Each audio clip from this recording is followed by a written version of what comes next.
Good evening, everyone. Hello. Welcome to the Institute for Human Sciences. My name is Mariia Shynkarenko. I'm the Research Director of Ukrainian European Dialogue Program, and I'm very delighted to introduce this fantastic event that we prepared for you.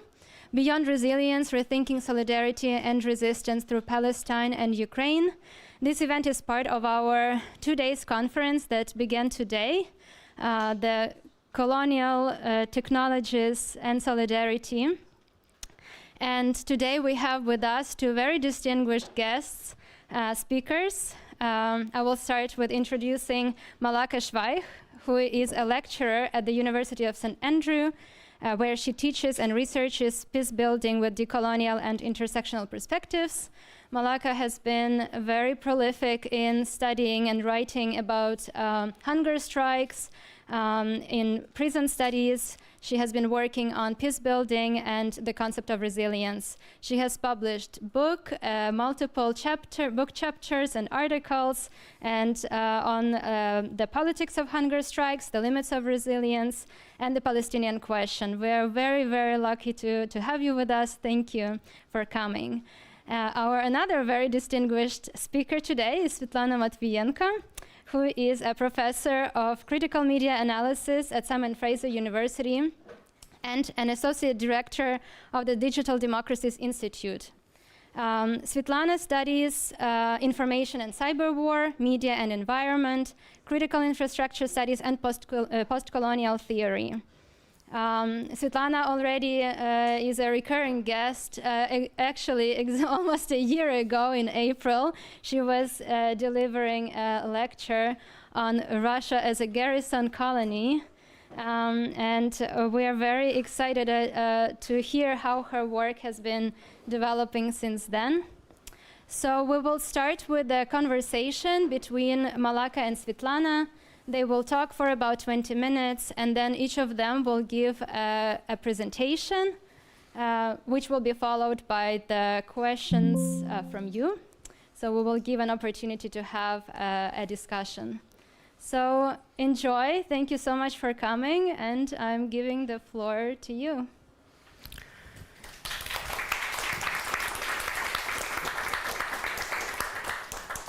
Thank you, Masha, so much. And I also want to thank the institution, the IWM, because, again, it's been a pleasure and very important to continue this collaboration. So I hope this is also a part of the bigger project. And today's conversation is really kind of speaks to that. So, and hello everyone. Thank you so much for your interest in this joint talk, because I guess that is the point why we are here. We are designing a conversation about two things, two occupations, two pains, two dreadful scenarios. So we are speaking together about Palestine and Ukraine. And even though Malaka and I have been in conversation about this matter for quite some time, it seems the way how we speak about both at the same time is still have to be designed. And that's what we attempt to start doing today. And between us, then individually, and then hopefully in the end with your help. Because your questions will be an amazing orientation for us as well to see how we will proceed with this conversation and with this project.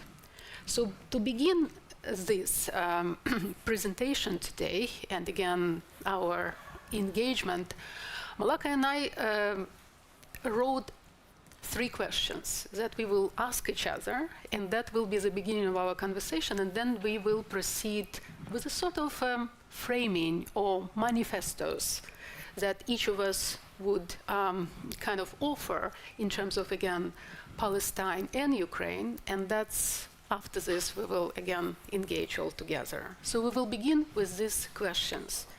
And my first question to Malaka would be this. I think it's important to actually open this conversation with meaningful exchange. And I want to reference another important exchange that I had several years ago, just after the big-scale invasion of Ukraine, with my colleague at the School of Communication of SFU, Adel, who has been amazing and has been always on phone with me day and night and helped me process quite difficult moments of that time. So in our phone conversation, me in my Ukrainian hometown and he in Vancouver, Adel recounted a conversation that he recently had with a Palestinian refugee there in Canada.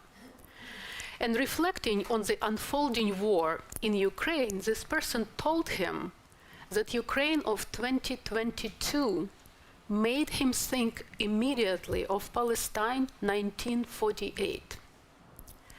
So today, as we witness in real time the devastating scale of genocide in Gaza, along with the mounting international pressure on Ukraine, particularly from the United States and Russia, to concede occupied territories to the imperial aggressor, those words, Palestine 1948 and Ukraine 22,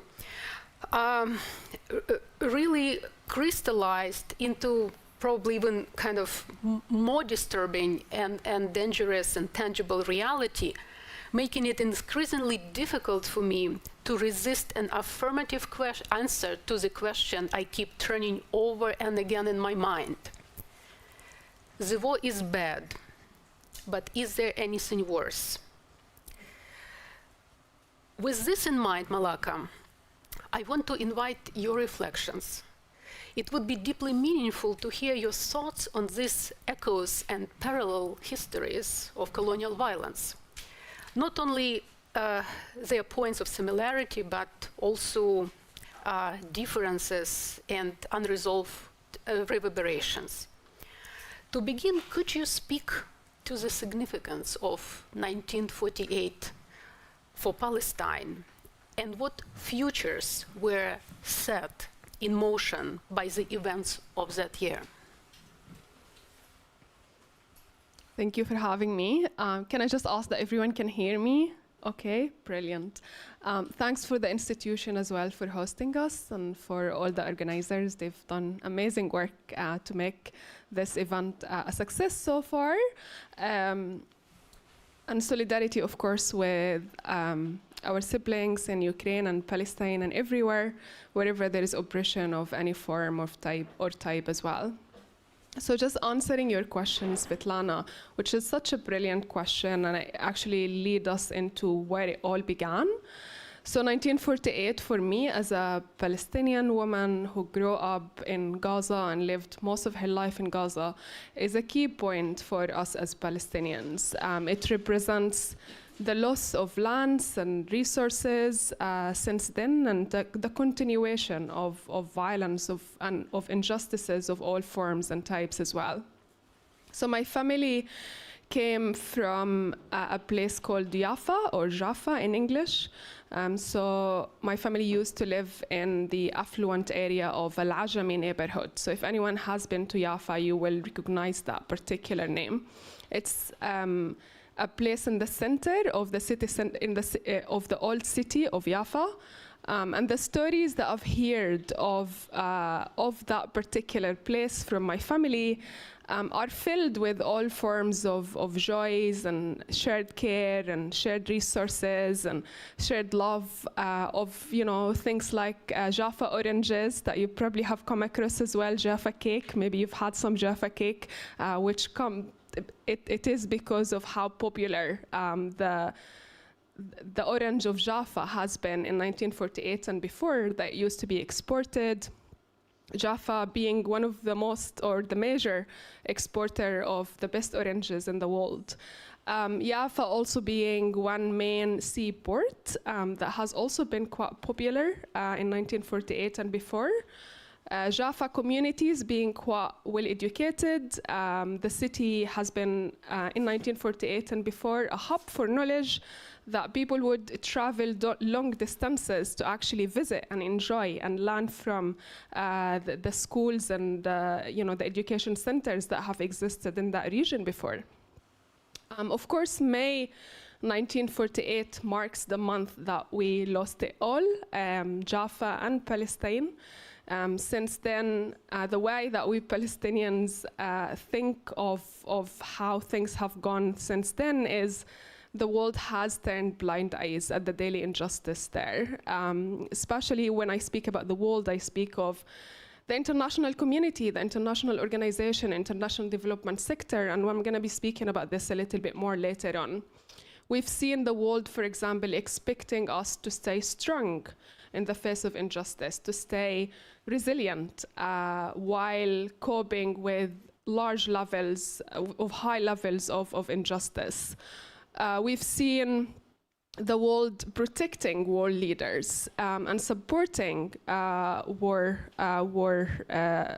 violation of human rights in these instances. We've seen the world enabling land theft, constant settlement building, confiscation of water and resources, and of course the continuation of the siege of Gaza before October 2023, and things have gone worse since then. Yes, Svetlana. Thank you. Thank you very much. And as I think also about this question, I think over these 3 years, after the big-scale invasion of Ukraine, I actually think this parallel became even stronger and also kind of really made me think about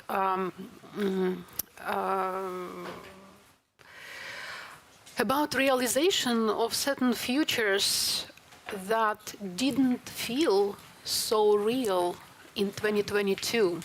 Because as some of you may know, or some of you may remember, after the big-scale invasion, we didn't expect things to go for so long, or at least that's what we were saying to each other, right? So somehow we thought, okay, several months. The most skeptical of us thought, well, maybe more, maybe half a year, but it's going to be half a year of horror and things like that. And then, as we observe, things really change, and the more we were into the full-scale war, the less we saw the end, which obviously made me think a lot about this mythical ends of war and how and why we even believe of such possibility. So theorists of war, for instance, say that probably after World War II, it is very hard to speak actually about real ends of war in terms of how the particular type of violences and reshaping of the order are embedded in all different kind of life practices, infrastructures, and etc. How the victory is imagined in so many strange ways, right? So, and even until very recently, we kept talking about victories, right? So, and even a couple of years ago, I remember writing, a text where I would interpret the idea of victory. I was saying that I don't believe in any victory really, but I understand how this idea drives the discourse, how it is important as an orientation for everyone actually in Ukraine, right? But I also was concerned how this idea of victory is very much imagined in a very horizontal way, as even this victory or the end of war just are about the getting our territories back, right? Deoccupation. And I already was skeptical about this, knowing, and I introduced the notion of vertical occupation, thinking about, again, ecological dimension and poisoning and breakages of communities and all sorts of things that somehow would not end with any deoccupation, and of course do not contribute to any understanding of any victory. So this is definitely not victory. That would be the consequences that we would suffer, deal with for a very long time. And so, you know, it's even what several years ago, that was already that complex.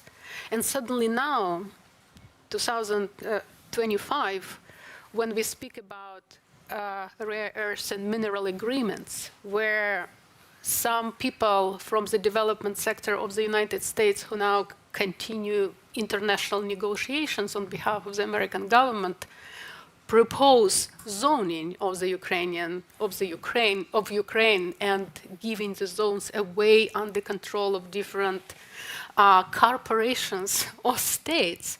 Suddenly, with this Palestine 1948 becomes a kind of a really future that comparison didn't even, you know, it was quite unimaginable even some time ago. So, and that's why I really think how important it is to bring certain contexts together and learn from them, even if certain parallels that they set are so disturbing and horrible. Amazing. I also found what you've mentioned about that kind of expectation that the occupation of Ukraine is not going to go on for long among the communities that you've talked with. And it's kind of similar to what the communities in Gaza have shared about the war or the aggression or the attack post-October 2023. No one has expected this to go for so long as well. And the idea of imagination of victory to some communities as well is something that I also share, and the Palestinian community in Gaza that I've spoken with as well share. And of course, what you've said and what I've said and what we're going to be saying as well later on bring us closer to the idea of how important it is to bring this context of injustice together and learn from each other as well. I guess my second question, or the second question that we have here is, while it's crucial to recognize the many structural similarities in fighting against colonial oppression and colonial occupation, it's equally important, we think, to acknowledge the profound difference or differences between the struggles in Palestine and in Ukraine, especially differences tied to the potential for resistance and the exhaustion born from the length and the intensity of the fight. These differences are reflected not only in material conditions, but also in the very terms we use to describe them. We use, or we speak of, you know, quote-unquote war in Ukraine, even as it encompasses expansive, genocidal, and ecocidal dimensions.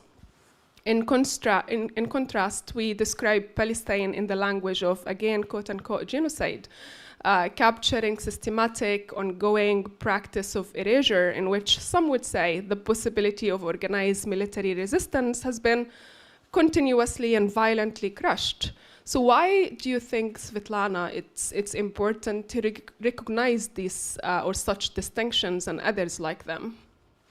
Indeed, and I do feel it's incredibly important, and I completely agree that for me, these are the two words that I use to describe both situations, right? So genocide and war.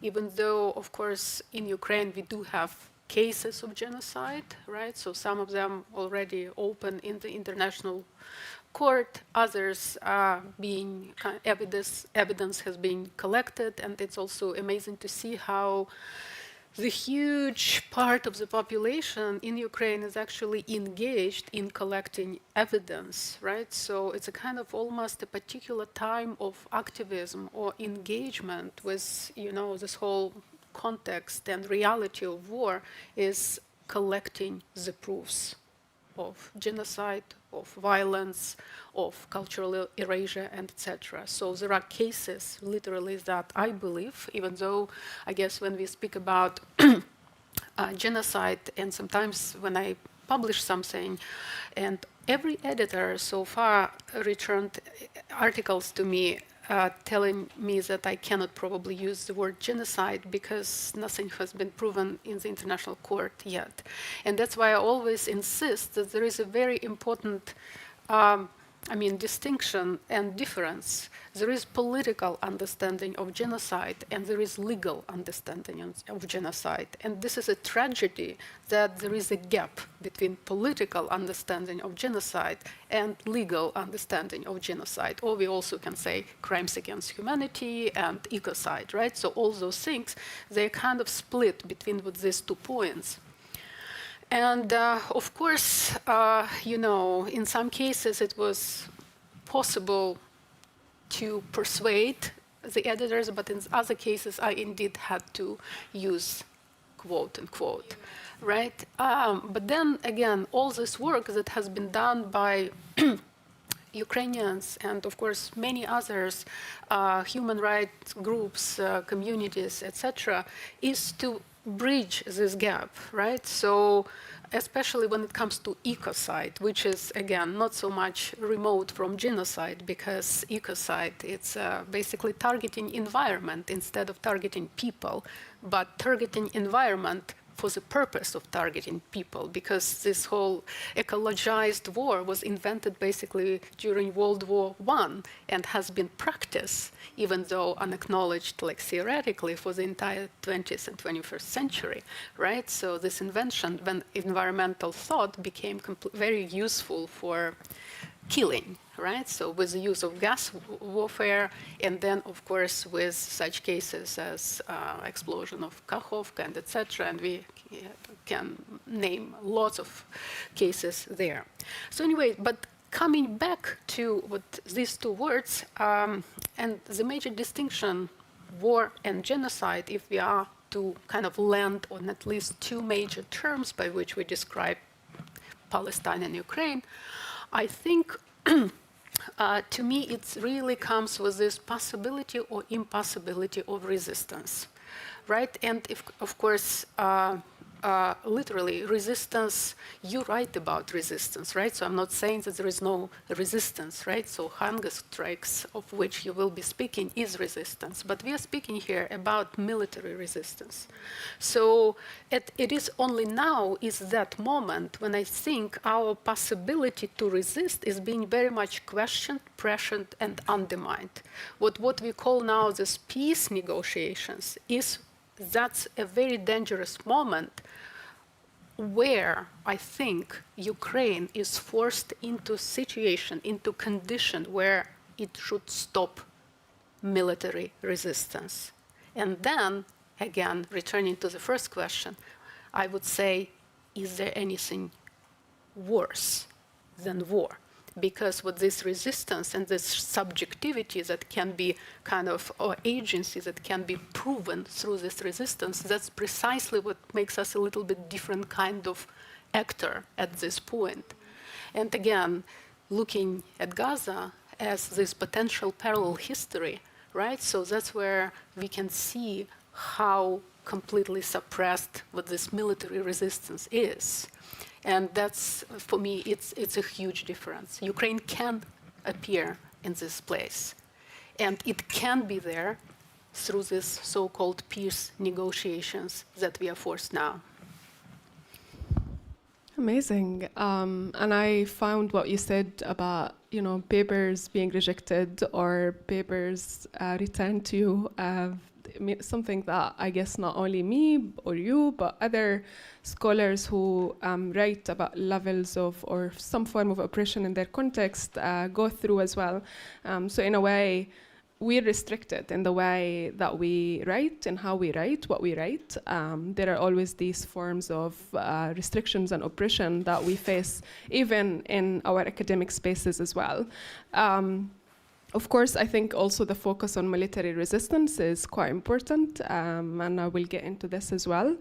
But I want to start that answer maybe in actually talking a little bit more about how I see resistance, and that resistance is not the military form. And I think it depends on what we mean by resistance and how we perceive resistance. And that resistance for me might be something that is completely different for someone else.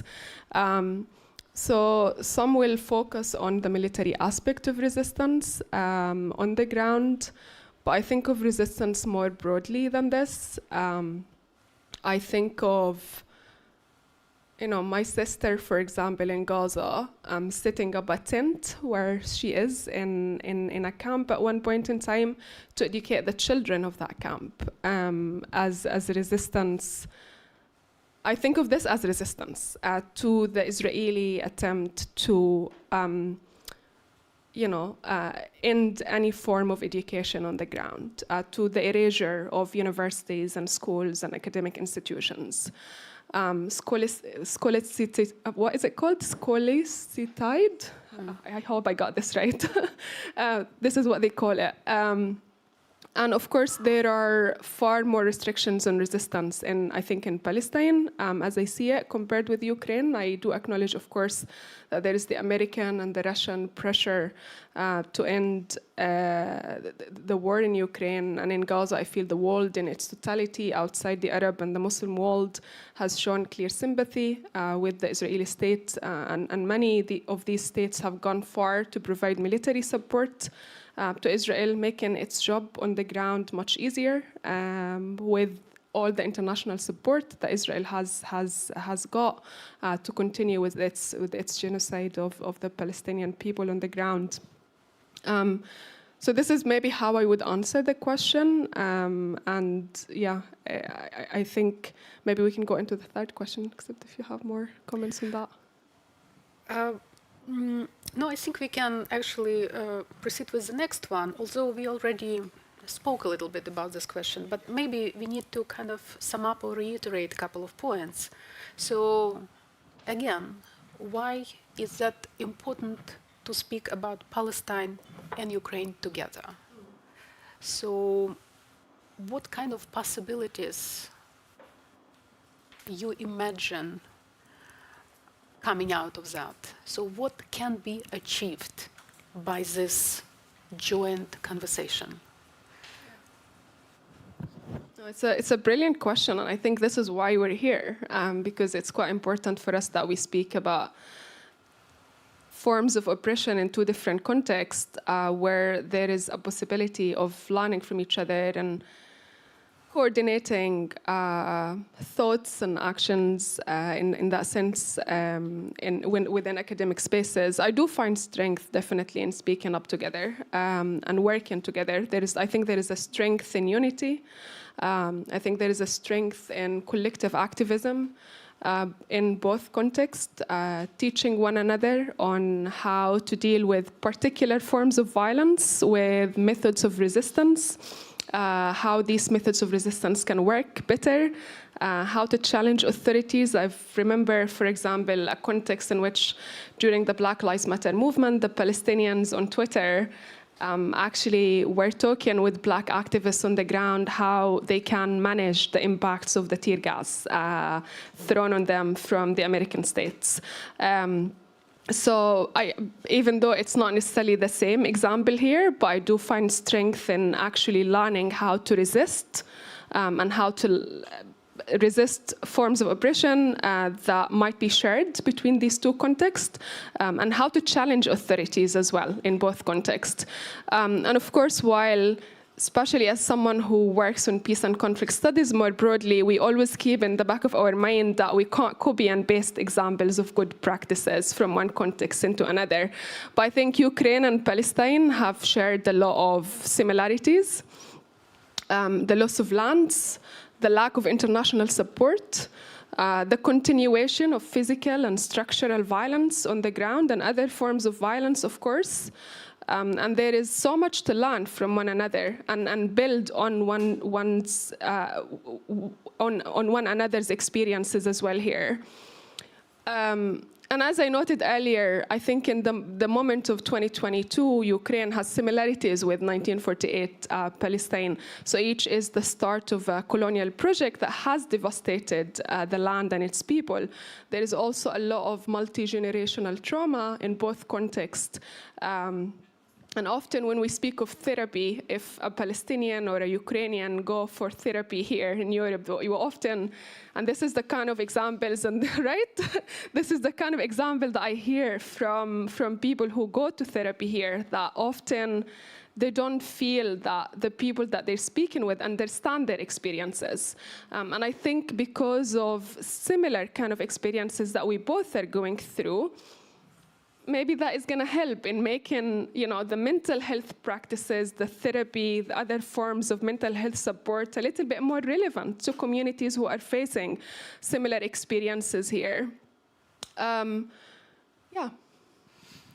Yeah, true. And all this learning, again, not just learning from each other, but also teaching or educating the communities where we are at this point. And since you mentioned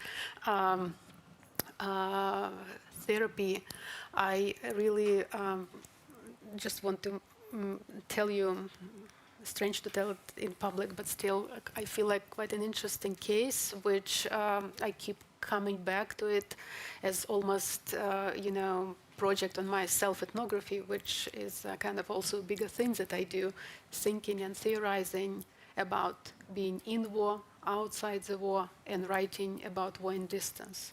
So I mentioned ecocide, and I mentioned the catastrophe of the Kakhovka Dam when the Russian forces exploded it and caused basically one of the biggest in recent time ecological catastrophes. And at that moment, I was actually in Germany, just several months after I left Ukraine, and I was recovering before I was supposed to go back to Canada. I was just afraid to go immediately there because my mother was in Ukraine and I needed to understand how she would cope with the situation on me on such a big distance. So anyway, when this explosion happened, I suddenly found myself in some sort of almost a mental breakdown. Never that occurred to me. But I clearly recognized that I was completely confused in this moment, and I didn't remember half of my day. And then things became even more strange. I couldn't orient myself within like a small apartment. And then I called my friend in Lüneburg, Germany, where I was at that time. And she, listening to what I'm describing her, told me that I need to go to psychiatric hospital. So I listened to my German friend, and together, so she took me to a psychiatric hospital in Lüneburg because I hoped that they would give me some, at least, pill for stress. So we waited for 4 hours, and then in the end, and she had to translate to the doctor, who of course didn't speak English, and the doctor said, like, we don't give pills in Germany. So I said, okay, so as any other option, I really like trembling and really kind of afraid to be alone and stuff like that. And she said, like, we can hospitalize you, but nobody speaks English here. I'm like, okay, my small apartment just feel like very much like hospital kind of room, so maybe it's okay that I'm still in my apartment, etc. But then actually something interesting happened. Someone who is familiar with how psychoanalysis works, what happened later, I absolutely thought was a Lacanian psychoanalytic short session. And that was after listening to me and how I describe what actually happened and why I feel bad. And I'm talking to her about Kakhovka and this dam and etc. And the doctor told me, the horrible reality is outside you. It's not inside you. Go home. So anyway, but all this kind of strange exchanges to, like with, again, health services, but also I hope she also heard something and maybe also thought of something. And maybe that was exchange and thinking together, and again, thinking about how actually we are embodied in certain environments, even being so far away from the place of actual catastrophe, right? So how do we carry that war with us? So what does it mean? And things like that. But I want to make a short point, again, on the major focus of this question. And the focus is about what can we achieve.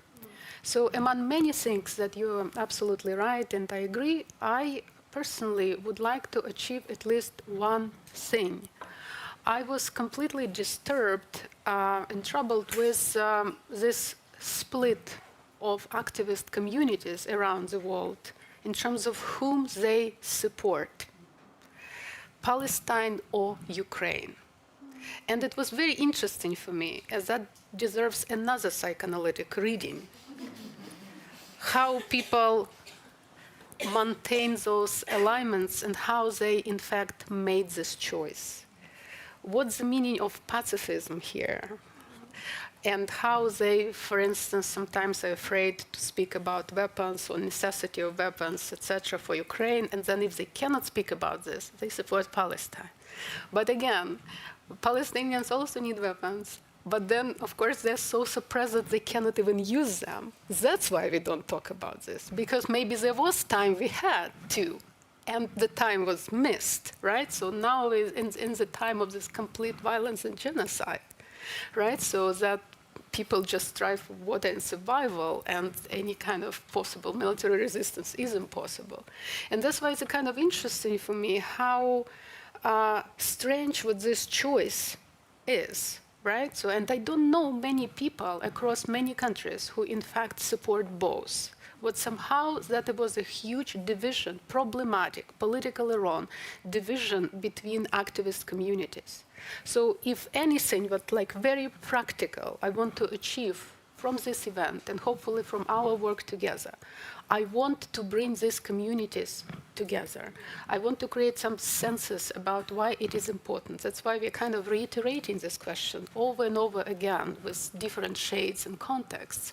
But it's all about organizing together, coming together, thinking about what we can learn from each other's resistance, and a kind of also triggering and questioning certain fantasies, you know, of activists in the comfortable spaces. So I guess that's it. And on this note, I invite you to give your presentation, which I will follow.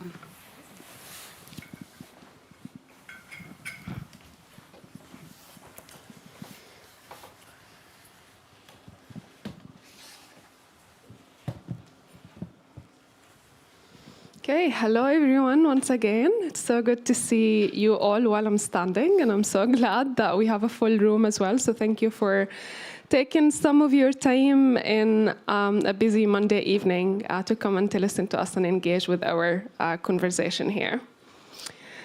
So one of the things that I've mentioned earlier is the world does expect our resilience, does expect us to always show strength, does expect us to cope with any form of violence and oppression that is imposed on us. And this is what my 20 minutes intervention is going to be about. And I'm looking forward to having your question, or to hearing your question later on about that as well. So in 2013, I left Gaza for the first time as a 22-year-old. I saw the world for the first time then. And I was called resilient multiple times in classrooms, when meeting with friends and colleagues, and beyond. Initially, I thought it was a great characteristic, like I'm sure many of us here still feel that it's a great characteristic, until a couple of years ago, when I saw the word being used and misused by several international development organizations in Palestine and beyond, as an expectation to cope with Israeli violence without challenging the system and structure of violence imposed on us as colonized population, or even attempting to change or challenge these structures. So I saw international organizations funding conferences, training, and classes on resilience in Palestine. I saw the international community training individual Palestinians to teach our communities how to speak in resilient language and to act as resilient individuals. It all makes no sense to me, because how can we expect people to be resilient in a colonial environment that seeks to destroy them and their morale? Why not fix the things that create the need for us to be resilient in the first place? Why not address occupation, the injustice that it creates, the structural inequality it imposes? My research has got me to see and read about several contestations of the word resilience, many of which were around Belfast in Northern Ireland. I saw those words that I'm going to say in a bit written in big letters on a wall in Belfast. It says, I'm quoting, "Stop calling me resilient, because every time you say, oh, they are resilient, that means you can do something else to me. I'm not resilient." End of quotation. I saw the same lines repeated on posters throughout New Orleans in the United States in 2015 by grassroots organizations and activists who opposed the resilience discourse imposed by the city of New Orleans strategy. The significance of these lines lies not only in their expression of a politically resistant community, but also in their rejection of expectations of strength through significant adversities. The words belong to Tracy Washington, who was the president of the Louisiana Justice Institute, who requested that policymakers and media stop calling Hurricane Katrina victims resilient. Now, rejecting the resilient framework, she added, start of quotation, "We were not born to be resilient. We are conditioned to be resilient. I don't want to be resilient. I want to fix the things that create the need for us to be resilient in the first place." End of quotation. Taking Tracy Washington's words into consideration does not only mean refraining from the terminology, but also focusing on identifying, then challenging or changing methods and actors that produce the need to be resilient in the first place. Building on this, and instead of expecting any community to cope with adversities, international development organizations and other organizations that are popular in their usage of the resilience discourse should define experiences using the population own terms and hold oppressors accountable while digging deeper to tackle root causes of violence. So we are not resilient in Palestine. It's important that we're not romanticized as such. Romanticizing us as resilient or expecting us to show our strength, resilience, and patience through it all,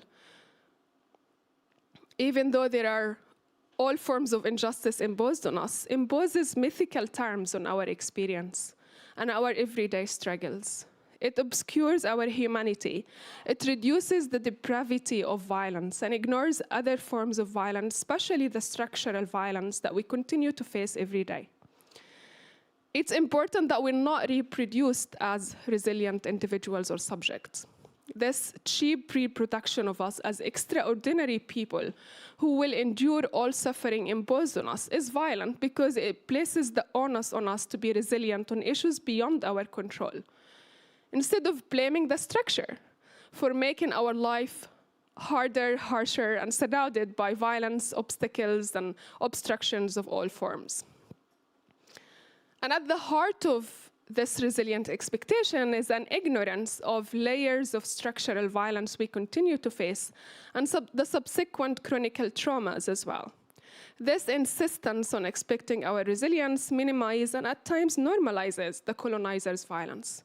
It reduces violence severity. It frees you from your responsibility and the feeling of guilt for not doing enough because of an expectation that the colonized are resilient enough and will come out stronger.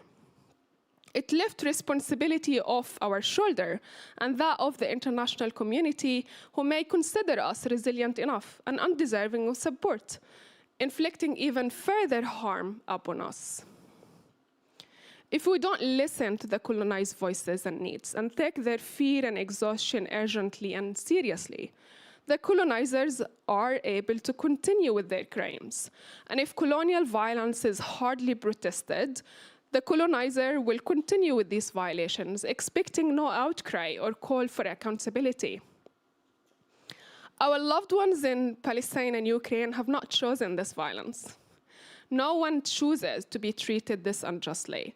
The reality is that many of our loved ones are trying to leave their homes to find safety wherever they can. And the response of the international community here needs to be much stronger to put an end to this madness and this injustice.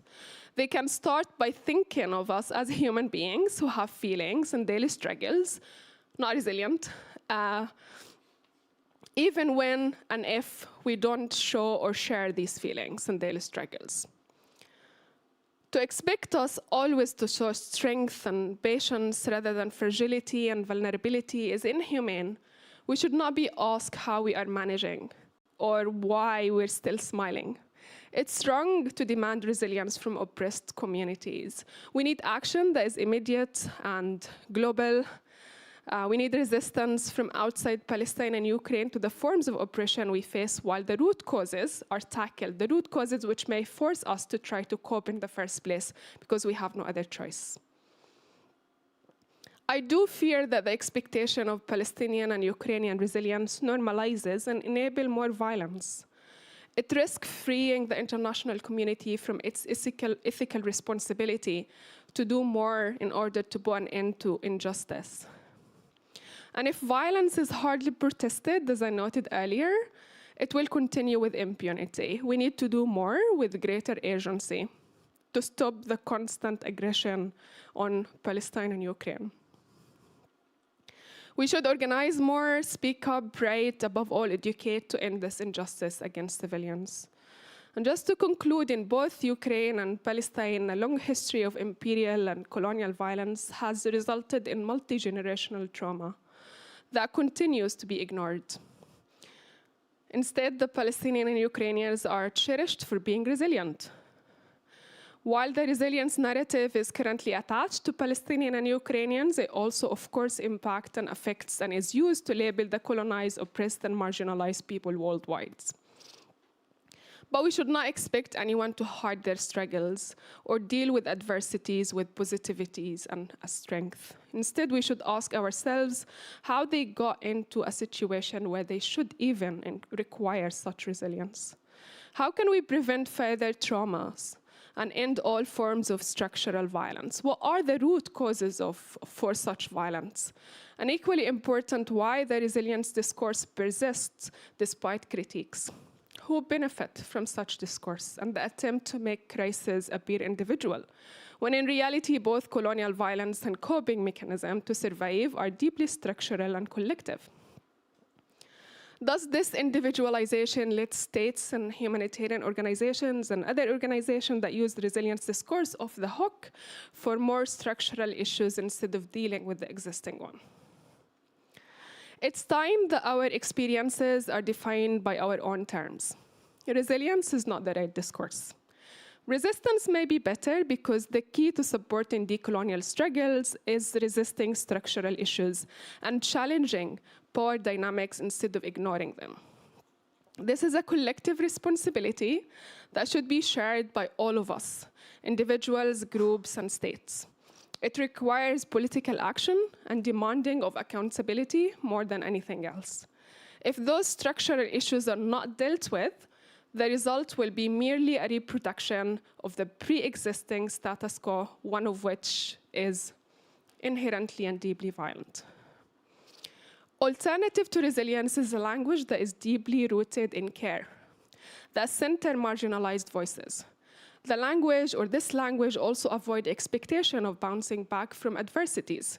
It gives oppressed communities the space and the time to heal. It embraces vulnerability without undermining one's values and identities, even if political identities as well. It acknowledges that anyone may go through difficulties, even if we don't see signs of vulnerabilities in them. More of these collective approaches are needed.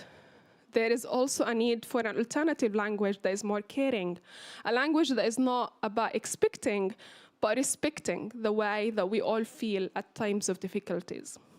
It's also about embracing differences in the way that we respond to such adversities, taking people as they come, and accepting our human experience in its totality.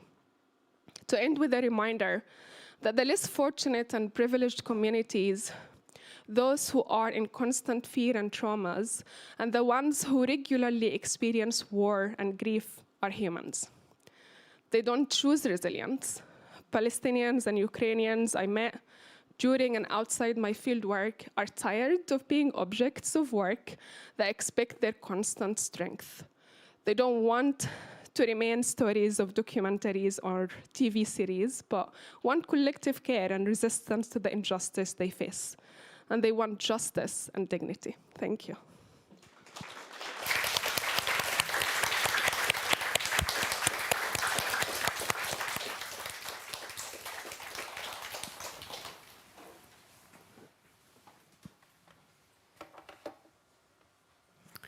Thank you very much. And let's see if my slides work.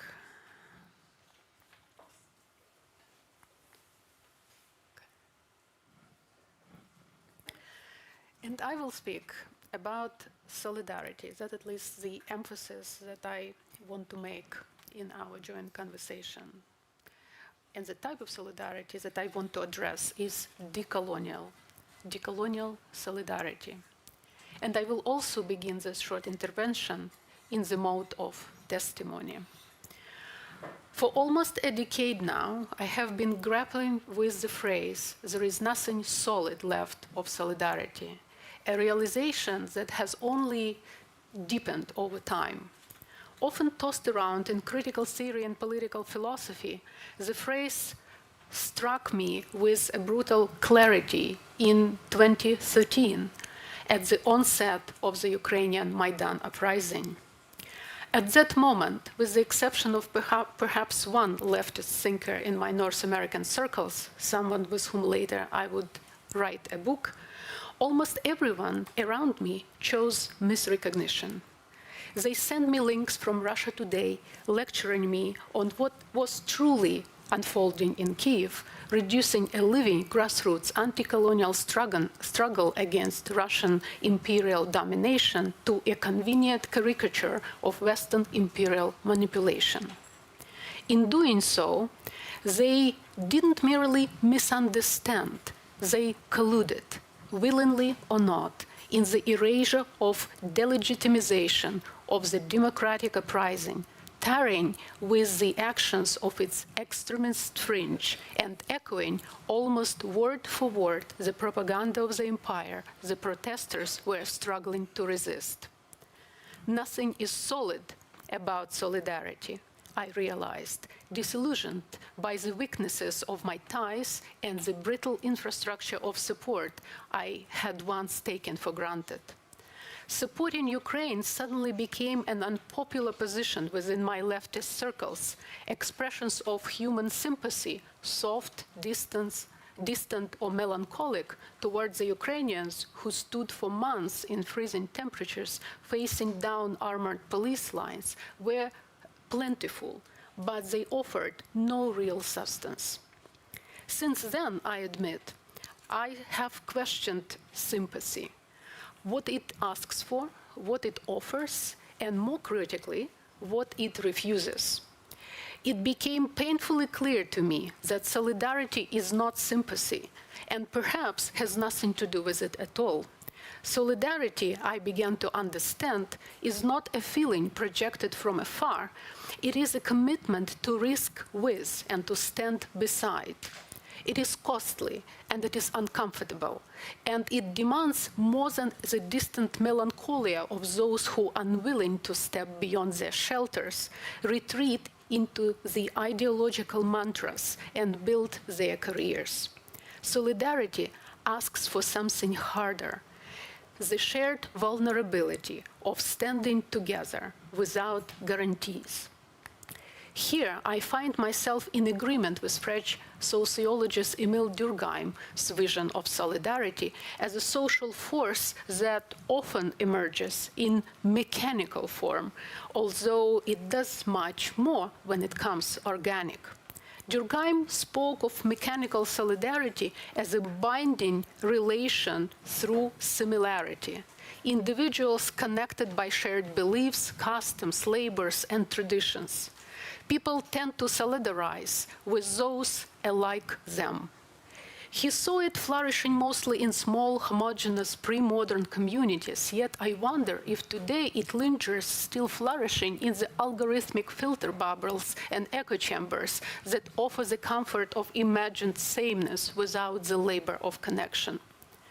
Durkheim also distinguished another kind of solidarity, one born not of likeness, but of interdependence, a bond woven through difference in societies characterized by the substantial division of labor. In such societies, individuals are connected not because they are the same, but because they rely on each other's distinct skills, findings, and ways of knowing. I think of our struggles in the same way. We need each other's different knowledges, even when we cannot fully step into one other's struggles and resistances, even when any translation fails. The lineage of critical thought offers many companions in this understanding of solidarity. With Catherine Walsh, I think of solidarity as a practice of walking with, a slow, insurgent alliance built through mutual listening rather than easy certainties of saviorism, the impulse to rescue rather than to accompany. Solidarity requires that we move carefully through difference with patience and with humility. I also think of Hannah Arendt's vision of action in concert, where power is born not from domination, but from the fragile weaving of many voices together. And of bell hooks, who teaches us that solidarity must be an intersectional commitment, a struggle that acknowledges difference, faces it, and doesn't erase the fractures in the name of a false unity. Homi Bhabha also reminds us that identity itself is never pure. Whether we admit it or not, we formed in the messy hybrid spaces in between. And therefore, solidarity cannot be built on pure identity or total agreement. It can only be found in the trembling, shifting work of acting together amid uncertainty. In other words, this is true. There is nothing solid about solidarity, and that's okay. What solidarity actually demands is the willingness to see through the obstacle of identity politics, to bend, even to challenge one's own knowledge in order to grasp what many find unimaginable, that the oppressed can, under certain circumstances, become oppressors themselves, a reality that identity politics often precludes one from fully recognizing. Throughout the many conversations that we had in our working group that led us here over the past 2 years, the conversations we had worked together processing texts, memories, and reflections on the ongoing wars and genocides to identify the colonial technologies operationalized by the Russian Empire.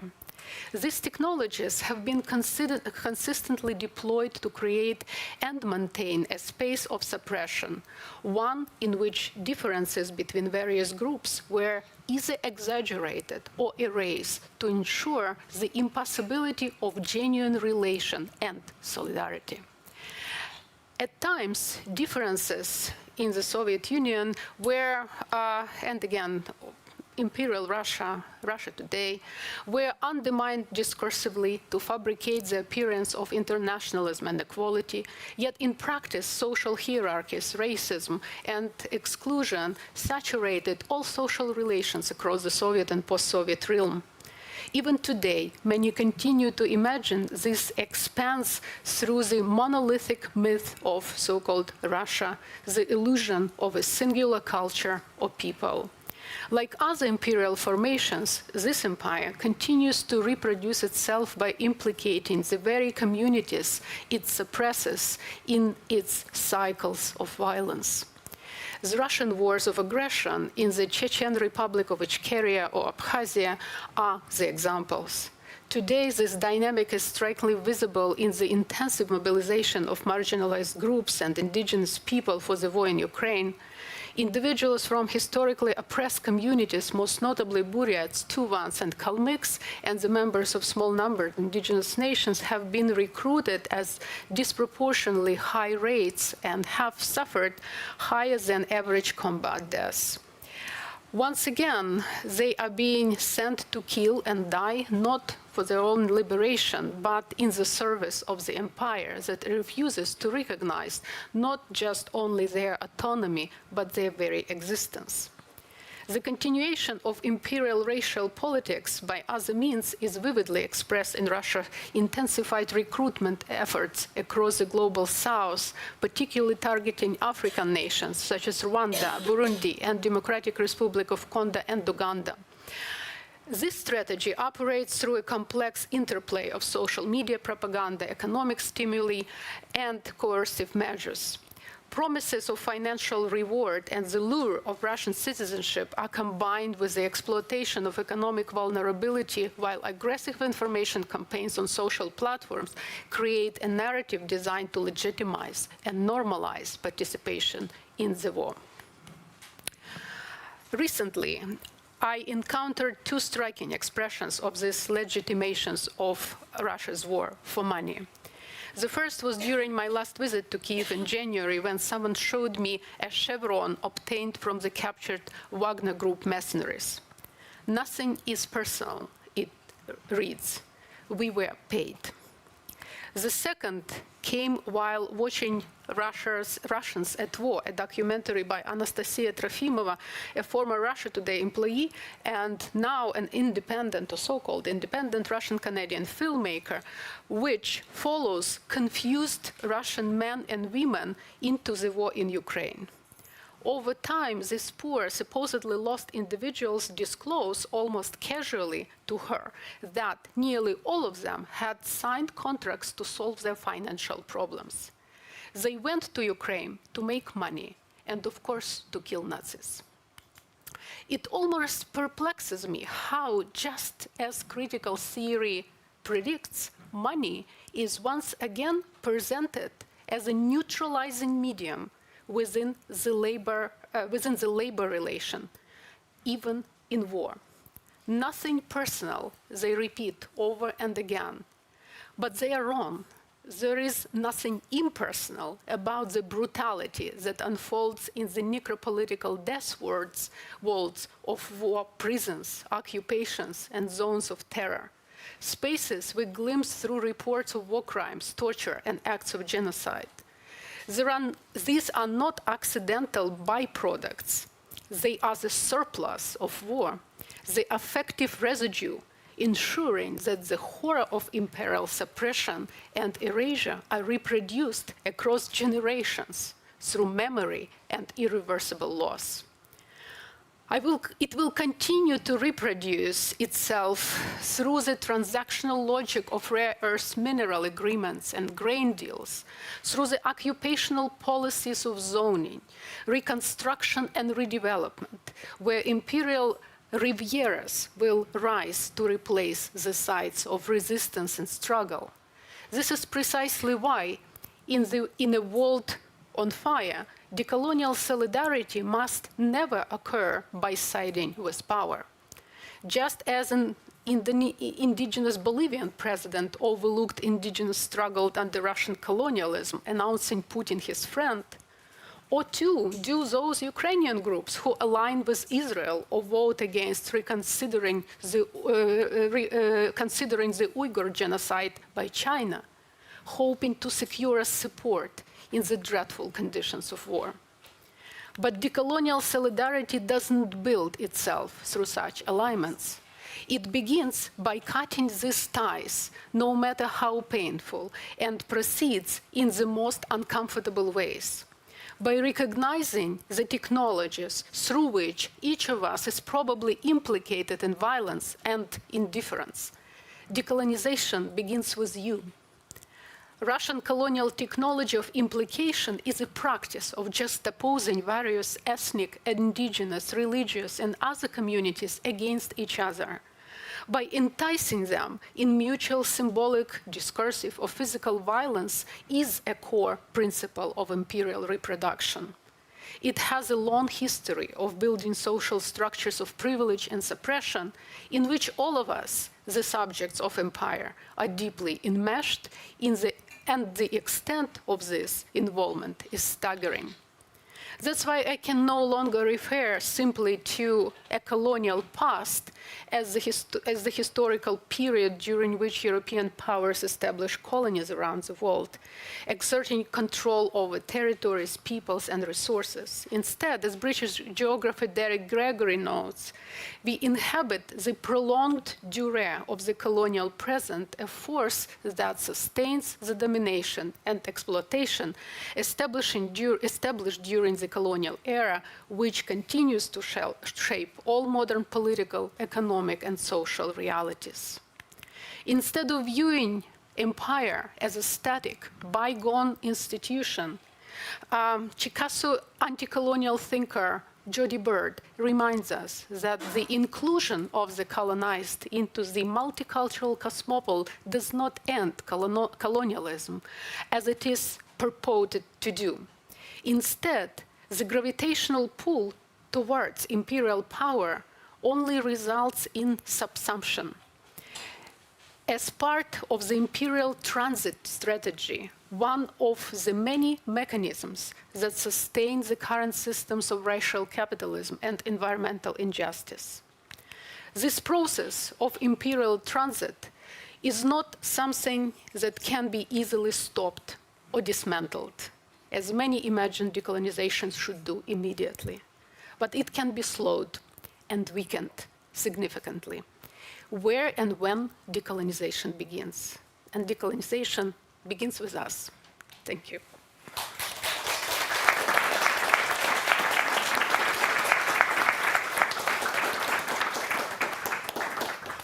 Thank you so much, SVITLANA, Malaka, for a wonderful presentation and a conversation. And we have some time for questions.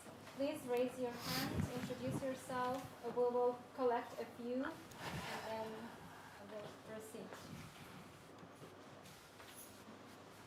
Anyone has a question or a comment? I have the comments maybe on the right side. All right. Do we have a mic?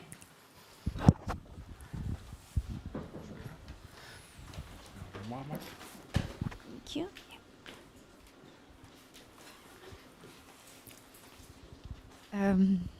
Can you hear me? Yes.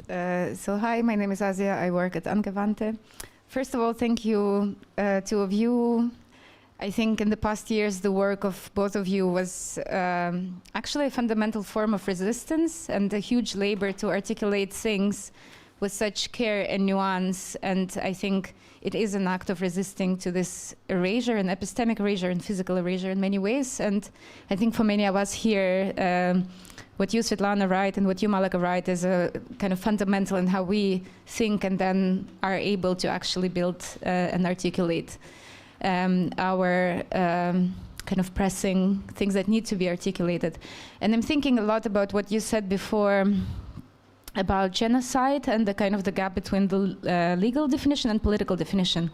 And I think a lot about the kind of the time scale, because let's say certain things qualify as genocide already, you know, the deportation of children to Russia, all the biopolitics and so on, it is by legal definition a genocide, yet there is no trial, you know, and I know that in 2022 and even in 2023, my long-term hope was that we will see a trial, like a Nuremberg, whatever. But now, as the rhetoric changes, we see that there probably, or maybe, there will no be a trial. And I don't really hope for justice. And Adriana Petrina wrote that our attempts to document and so on are the act of kind of to keep the aggressor accountable at some point, and I'm losing hope that this point will happen following this rhetoric. And so I'm thinking a lot, and this links back to the conversation on resilience and the humanizing discourse of resilience, is that there is a certain mechanism and a structure of feeling that is constructed here that postpones this moment of justice and prevents it and allows the space to reconfigure here the kind of rhetorical instruments to eventually not allow it to happen. And I was in one panel where we talked about genocide, ecocide, and why it is still not a legal term. And then one person said, because in Western Europe, there is a very clear understanding that as soon as this term is recognized legally, then every country in Western Europe must be kept accountable because they were perpetuating it for centuries. And so I'm thinking a lot about how we do all this labor to trying to articulate the name and document and so on. But the thing is that it's not because there is a lack of articulation, there is something else that rather see us as this kind of resilient, strong and whatever, and empathy as a distancing mechanism in this case and so on, because seeing us differently means a different action that apparently is not a different action on the, let's say, the EU or the US that is constantly postponed. And I was thinking also about the solidarity that you asked the question of, like, what does it mean for us to be together, for people who support both Ukraine and Palestine? And on the solidarity, something that you said, Svetlana, at some point, that solidarity often is understood as something that we have a certain shared experience that we can articulate. But in fact, what you said, that solidarity is that we don't have to share the certain experience to understand how power works and the injustice of it. And I think this way that is often imposed on us, that we like get together because we are equally traumatized and so on and so on. I don't know how a person that is sitting in Gaza in a camp and deprived of all means of subjective life feels, right? But I can recognize that this is really should not be happening. And I think when I think about what brings us together is maybe less learning from each other, because we spend a lot of time and labor throughout our life learning from the streets and like what is this to live within these powers of oppression. But what makes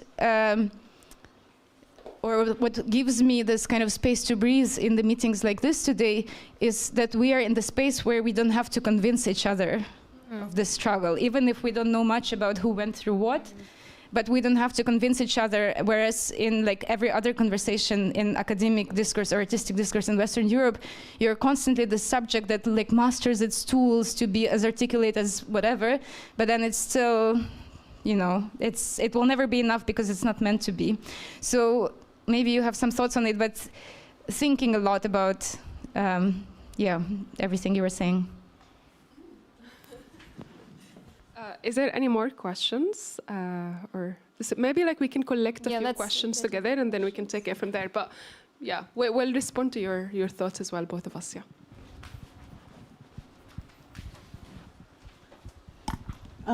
I thank you so much for this great intervention. My name is Donatella Della Ratta.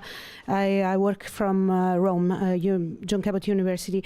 I wanted to comment and bring up something in connection to your wonderful critical analysis of two very key words like resilience and solidarity. Svetlana, I share with you the distress of having the anti-imperialist from the left side in my circle. When I was in Syria, I lived in Syria for a long time when the Arab uprising started, and I had the same kind of situation that you went through with Ukraine, which is that all my leftist friends said, okay, this is not an uprising because Israel and the United States are paying for it, you know, completely denying any sort of agency. So actually I feel the same as you also felt when it happened. And my question would be, so how do we start building solidarity if we know that our own comrades are, you know, they have this kind of interpretative frameworks that read anything anti-imperial as something good, even a facade like Putin or Assad. This is my first comment. And the second one is about resilience.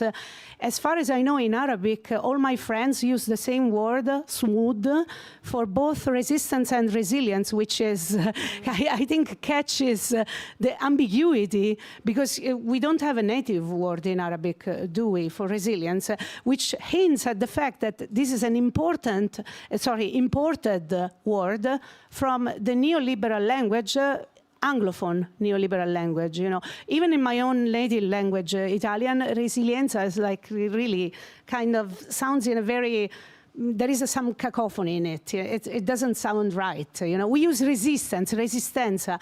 So my question is about also the Arabic. How do you deal with the word sumud in both senses? And one last comment about a wonderful book which I advise you to read when the English translation will be out, which is Thinking After Gaza by Franco Berardi Bifo, an Italian philosopher.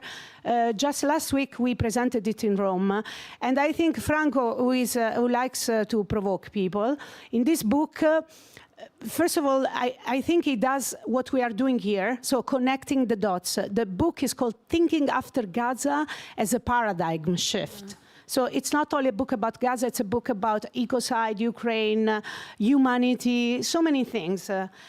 But what he suggests to do in the book, in this very desperate situation in which we find ourselves in, is desertion. I don't know if you read this book before this. It was called Quit Everything, in which he talks about withdrawal. So he basically said we should desert, leave it. Do not invest any kind of psychological energy or desire in resisting or being resilient. We should just abandon the field, like the military who are deserting. And so basically a little bit like Bartleby, I would prefer not to. So I wonder what you think about this. It's a very kind of gloomy, and Franco does not really explain in greater details. It's maybe a provocation, but I would like your take on it. Thank you. Go ahead, start. Do you want? Okay, I mean, there are so many questions here. Thank you for the interest in both our presentations. So maybe starting with the question about genocide and the political and the legal definition. I mean, for me, I see the political power coming above and be like above any legal definitions. This is like the way that, I mean, sadly, power works. The politics comes before the law. It comes before and above the law, which is sadly like what we see in the world that we live in. In Gaza, of course, the International Criminal Court has investigated the situation there, including for allegation of genocide and war crimes and crimes against humanity. But we've seen that investigation, just pushed to the corner as if it didn't even exist.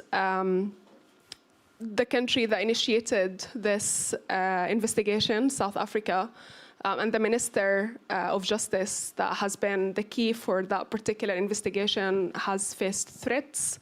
I was in South Africa last December, met with her. It was just really hard to hear her experience and what she has gone through, because her and the state of South Africa has gone forward to investigate these war crimes. And if it shows one thing, it shows that politics comes before law, and there are a lot of countries in the world that we live in that really don't care. As long as they have power, they have a lot of alliances and connections, the law doesn't matter for them. Solidarity, definitely, like a brilliant point, what you've mentioned, that this is a space that is to some extent about learning from and with one another, but it's not as much as it's not like the main reason why we're here, and it's more, like you've rightly mentioned, about being in a space where you don't have to explain yourself. That you're in a space where you assume that everyone who is here is actually in solidarity with you, and recognize this connection and acknowledge them and want to take them forward, and they're coming here to see how they can take them forward. So I absolutely agree with you. Definitely, really good point about resilience from you as well, and Sumud. So you're absolutely right. The word resilience is not indigenous to Palestine or to the Arab context in general. It's a word that is imposed on us and is expected of us, especially from the international community and in the international development sector, more particularly. Sumud is definitely the word that we like more, or we like to use. I think it's a word that has been used first, I think, in the 70s, and it continues to be used in Palestine. Those who don't speak Arabic, Sumud means steadfastness. And it's something that is not expected of you, it's something that you choose to do. And if I were to distinguish between the meaning of resilience and sumud, I would say that living despite the occupation is sumud. Living with the occupation is resilience. So living with the occupation versus living despite the occupation. So despite the occupation, you're actually resisting the occupation, you're challenging it, you're trying to change these root causes of injustice that exist on the ground. With resilience, you're living with it. Like, you know, the root causes, the forms of injustice that exist on the ground, you're living with them and you're trying to cope with them. I hope that helps and answer the question. Yeah, I have the mic. Sorry. Yeah, so beautiful, actually. The way you finished your answer gives a lot to think about. And I also thank Asya for this beautiful comment. And indeed, right. And I almost would repeat what Malaka just said, but I guess precisely what this space where we don't need to persuade is, in fact, what our detachment and is living some other space when we need to do the other labor of persuasion. I am, as many here, quite tired now of the labor of persuasion. That doesn't mean I retreat entirely, right? So there are still kind of spaces and etc. that I do think it has to be done, but I'm very much invested now in creating this kind of spaces, right? So where I do, in fact, would feel different power and create different senses, actually, right? So I don't feel I can create much more senses somewhere else, right? So yes, and in this sense, I guess, yeah, back to genocide, ecocide, and etc. I guess, you know, we keep learning through the slowness of these processes, how, in fact, again, slow and compromised law is. Right, no, but that's how it is. Apparently, I cannot say that I was knew it. Maybe I had different hopes in all these power institutions. But now, when you see everything is so fragile, including the most institutions that everyone feared, like NATO or whatever, right? So, absolutely, there's no power, and this was a kind of almost a semblance of, you know, world organization and etc. But with International Criminal Court, it's specifically interesting, right? So as we know that not many countries, not all countries subscribe to it, right? So they, some countries, as my friend Anna Delise, Georgian lawyer and writer, says, that they are not native speakers of international law. Right, so and that's it. So there will be always those spaces, fringes, where certain countries can arrest unaccountable and people and war criminals and stuff like that. And thinking about what happened after World War II. So how many people were charged? Is it 17 or something like that? Right. So that's how it is. Right? So that's the scope of the disaster and that's the outcome.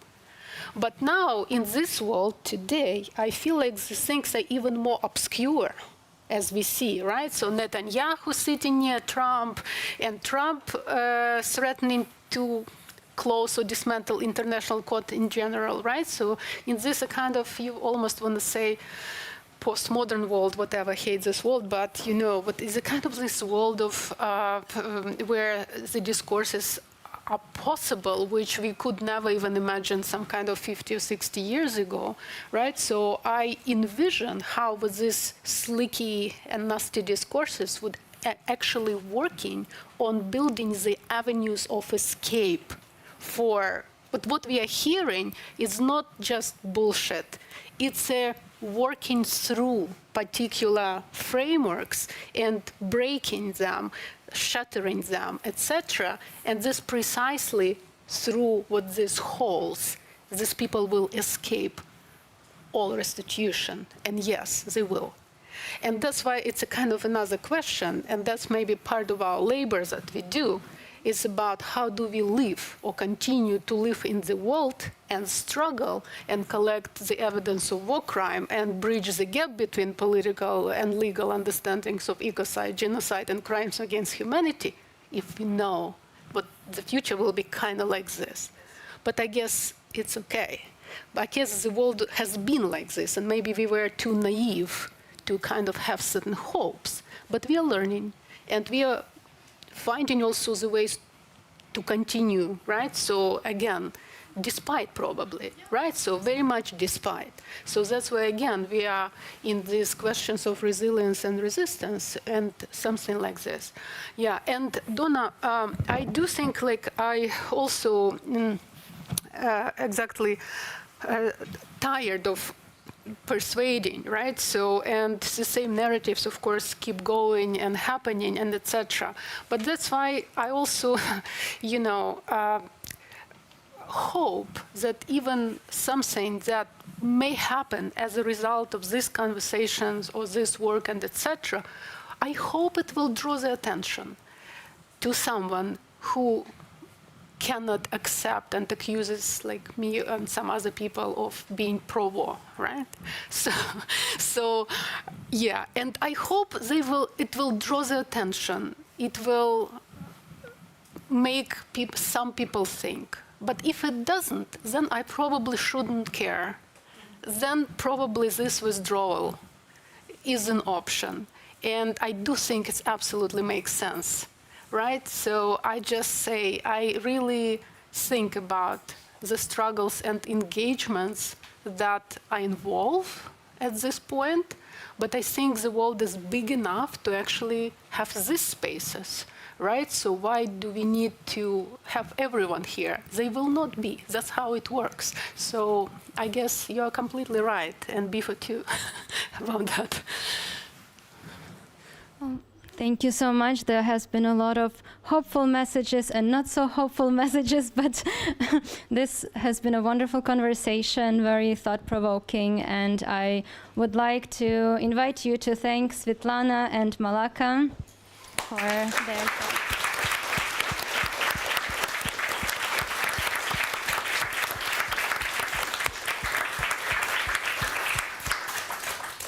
So thank you for our speakers, and thanks for the audience for coming tonight. Have a good evening. Thank you.